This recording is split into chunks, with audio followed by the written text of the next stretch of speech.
السلام علیکم دوستو، خاندان غلامان سے تعلق رکھنے والے سلطان ناصر الدین کا زمانہ تھا۔ مغلوں یعنی منگولوں نے ہندوستان کے کئی علاقوں پر حملے شروع کیے، لیکن ہر بار سلطان نے ان حملوں کو پسپا کر دیا۔ سلطان کی طاقت دیکھنے کے لیے دنیا کی تاریخ کے سب سے شفاق ترین بادشاہ ہلاکو خان کا سفیر سلطان کی خدمت میں حاضر ہوا۔ سفیر کی آمد پر استقبال کی شاندار تیاریاں کی گئی۔ 2.5 لاکھ فوج اور 2000 ہاتھیوں سے شہر کے باہر اس سفیر کا استقبال کیا گیا۔ اس کے بعد سفیر دربار سلطانی میں حاضر ہوا۔ سفیر سلطان کی بے اندازہ فوج اور دربار کی شان و شوکت سے کچھ ایسا مرعوب رہا کہ واپس جانے پر ہندوستان پر حملہ کرنے کی خیال کو ترک کر دیا۔ دوستو، آج کی اس ویڈیو میں ہم آپ کو بتائیں گے کہ دنیا کے شفاق ترین منگول یا مغول بادشاہوں چنگیز خان اور ہلاکو خان نے جب بغداد تک کے علاقے کو خس و خشاک کر دیا تھا تو وہ کون سے مسلمان حکمران تھے جنہوں نے ان کے ہندوستان پر ہر حملے کو ناکام بنا دیا تھا۔ میں ہوں عبد الباسط اور آپ دیکھ رہے ہیں حقائق انفو یوٹیوب چینل، میرے ساتھ رہیے۔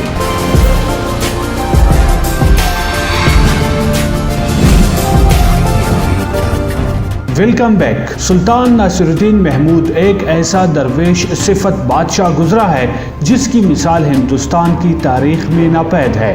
اس نے تمام عمر اپنے ذاتی خرچ کے لیے حکومت کے خزانے سے ایک پیسہ نہیں لیا۔ وہ قرآن مجید کی کتابت کی اجرت کے ذریعے غریبوں جیسی زندگی بسر کرتا تھا۔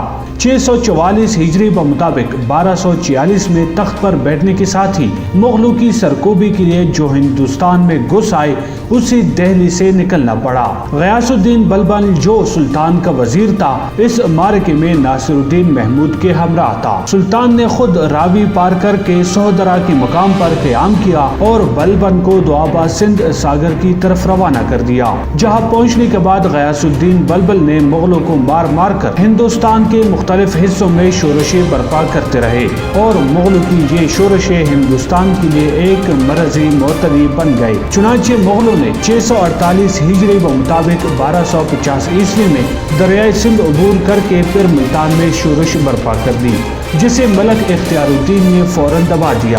اختیار الدین کے بعد صوبہ سندھ کی گورنری غیاث الدین بلبن کے چچزاد بھائی شیر خان کی سپرد ہوئی تو شیر خان نے بڑی مضبوطی کے ساتھ مغلوں کو کچلا، جس کی وجہ سے شیر خان کا بڑا نام ہوا۔ 651 ہجری بمطابق 1253 عیسوی میں شیر خان مغلوں کا تعاقب کرتا ہوا غزنی تک جا پہنچا اور بے شمار مغلوں کو تحت تیغ کیا۔ سلطان ناصر الدین کا دور حکومت اول سے لے کر آخر تک بغاوتوں اور سازشوں سے بھرا ہوا دکھائی دیتا ہے۔ سلطان ناصر الدین محمود کو اپنے دور حکومت میں اپنے دشمنوں پر جتنی بھی فتوحات حاصل ہوئی تھی ان میں بڑا ہاتھ غیاث الدین بلبن کا تھا، جو ابتدا ہی سے سلطان کا وزیر اعظم تھا۔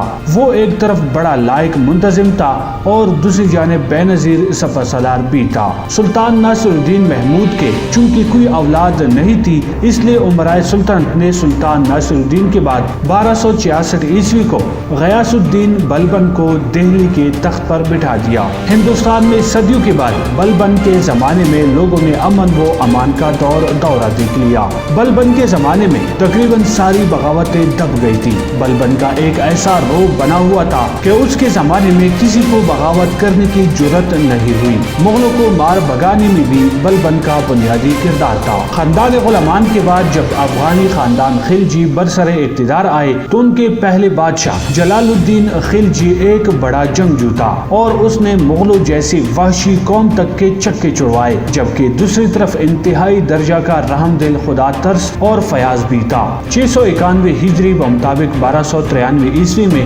ہلاکو خان مغل کے پوتے نے ہندوستان پر حملہ کر دیا۔ سلطان خود اس مقابلے کے لیے ایک بڑی فوج لے کر پنجاب پہنچا۔ سلطان کو مغلوں پر فتح حاصل ہوئی اور مغل سردار گرفتار ہونے کے بعد سلطان کی خدمت میں پیش کیے گئے، لیکن بعد میں جانبین کی کوششوں سے صلح ہو گئی۔ ہلاکو خان کا پوتا خود سلطان سے ملاقات کے لیے آیا۔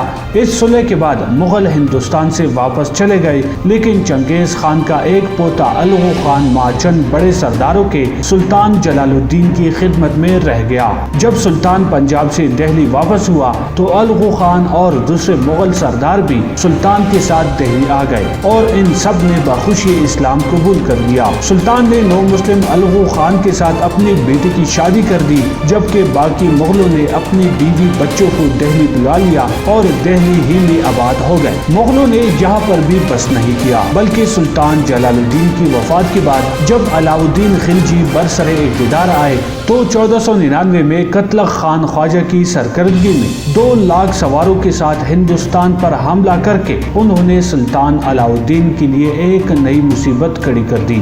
یہاں پر یہ وضاحت کرتے چلے کہ مغلوں نے سلطان التمش کے زمانے سے ہندوستان کو اپنی لوٹ اور غارت گری کا میدان بنا رکھا تھا۔ اس بار وہ واپس جانے کے ارادے سے نہیں آئے تھے، بلکہ وہ ہندوستان کو فتح کرنے کی خواہش پر ہندوستان پر حملہ آور ہوئے تھے۔ اس لیے اس بار وہ شہروں اور قصبوں کو لوٹے بغیر سیدھے دہلی پہنچے اور 2 لاکھ کا لشکر لا کر دہلی کی فصیل کے نیچے لا کھڑا کر دیا۔ مغلوں کے حملے کی اطلاع ہوتی ہی تمام شہر میں بگدڑ مچ گئی۔ سلطان علاء الدین نے جیسے تیسے کر کے 3 لاکھ کی فوج جمع کی اور اس فوج کا سپہ سالار ظفر خان کو بنایا، جو اس سے پہلے بھی مغلوں کو شکست دے چکا تھا۔ سلطان اور ظفر خان سپہ سالار دونوں اس فوج کو لے کر شہر سے باہر نکلے اور مغلوں پر ٹوٹ پڑے۔ سخت معرکہ آرائی کے بعد مغلوں کو شکست ہوئی، لیکن ظفر خان جیسا بہادر اس جنگ میں کام آ گیا۔ سلطان علاء الدین خلجی نے اس عظیم الشان معرکے میں فتح حاصل کرنے کے بعد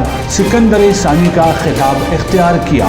یہ خطاب سکوں پر کندہ ہونے لگا اور خطبوں میں بھی پڑھا جانے لگا۔ 1299 عیسوی میں مغلوں کو دہلی میں جو تاریخی شکست ہوئی تھی، اس کے بعد عام یہ خیال کیا جاتا تھا کہ اب شاید مغل زمانہ دراز تک ہندوستان کی جانب رخ نہیں کریں گے، لیکن 704 ہجری بمطابق 1305 عیسوی میں مغلوں نے نئی چال چلی کہ وہ کوہ ہمالیہ کے اندر ہو کر ایک نئے راستے سے امروہہ تک جا پہنچے اور اس کے سارے علاقے کو تخت و تاراج کر ڈالا۔ علی بیگ مغل اور ترتاک مغل اس حملے میں 40,000 سواروں کی سرکردگی کر رہے تھے۔ سلطان نے غازی ملک تغلق کو فوراً ان کی سرکوبی کے لیے روانہ کیا۔ مغلوں کو ایک بار پھر شکست ہوئی، ان کے دونوں سردار اور ہزاروں سپاہی گرفتار ہو گئے، جن کو تہ تیغ کر دیا گیا یا غلام بنا لیا گیا۔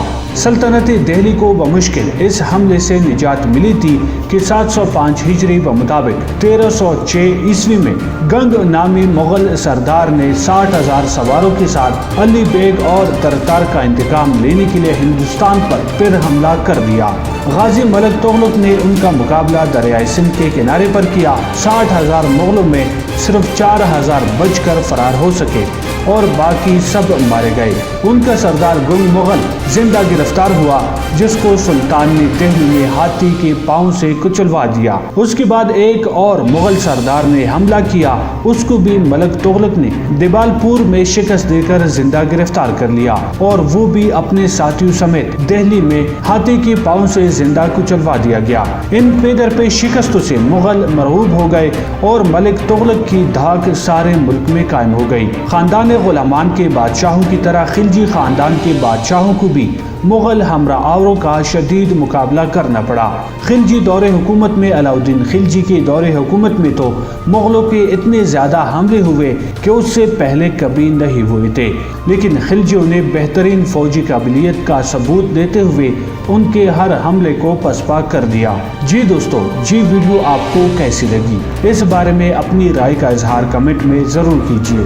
انشاءاللہ اگلی ویڈیو میں آپ کی خدمت میں دوبارہ حاضر ہوں گے۔ تب تک کے لیے اپنا اور اپنے پیاروں کا بہت سارا خیال رکھیے گا۔ عبدالباسط کو اجازت دیجیے۔ اللہ نگہبان۔